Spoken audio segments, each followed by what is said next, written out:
रात्रि में बिस्तर पर बैठ करके राम जी के नेत्रों से मोटे मोटे आंसू गिर रहे हैं और वहां कौशल्या और दशरथ जी के आंसू निकल रहे हैं। क्यों?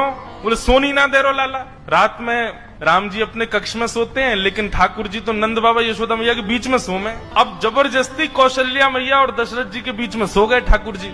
कौशल्या मैया दशरथ जी दोनों जैसे ही सोए तो कौशल्या मैया की चोटी और दशरथ जी की दाढ़ी ते गांठ बांध दी ठाकुर जी। बोले अब आनंद आवेगो।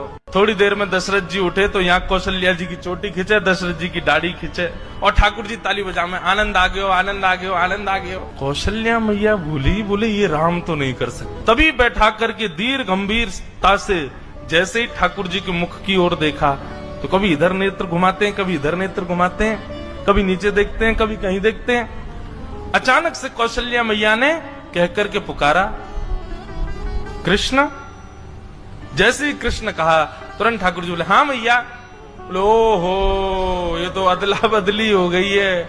अरे ये हमारे राघव जी नहीं है, ये तो उनके लाला आ गए, ये गोपाल जी आ गए हमारे संग। और वहां दीर्घ गंभीर ठाकुर जी चुपचाप बिस्तर पर बैठे हैं। यशोदा मैया और नंद बाबा दोनों पकड़ पकड़ करके बीच में सुबह में फिर उठ के चले जाए, बीच में सोना आता ही नहीं उनको। यहाँ यशोदा मैया बोली, बोले लाला इतना गंभीर तो कभी ना रहे। जैसे ही नेत्रों में झांक करके देखा तो दीर था, गंभीर था, बिल्कुल एक निष्ठ था, मानो जैसे कितनी गहराई हो भी। यहाँ यशोदा मैया ने पुकारा राघव। बोले जी माँ। आहा, राघव सुनते यशोदा मैया घबरा गई बेचारी।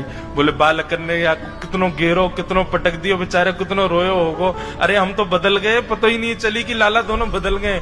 यहाँ से पकड़ करके राघव जी को लेकर के मैया गई, वहां से साकेत से ठाकुर जी को लेकर के श्री कौशल्या मैया आई। बीच रास्ते में दोनों का मिलन हो गया, खूब हंसी, दोनों गले से लगा ली। बोले दोनों में पता ही नहीं चली। बोले भैया, यशोदा मैया बोली पकड़ो अपने माटी के मत होना, कछु करे ना धरे, चुपचाप बैठो रहे वे। कौशल्या मैया बोली आप भी पकड़ो अपने बंदर को, ये बैठता ही नहीं है।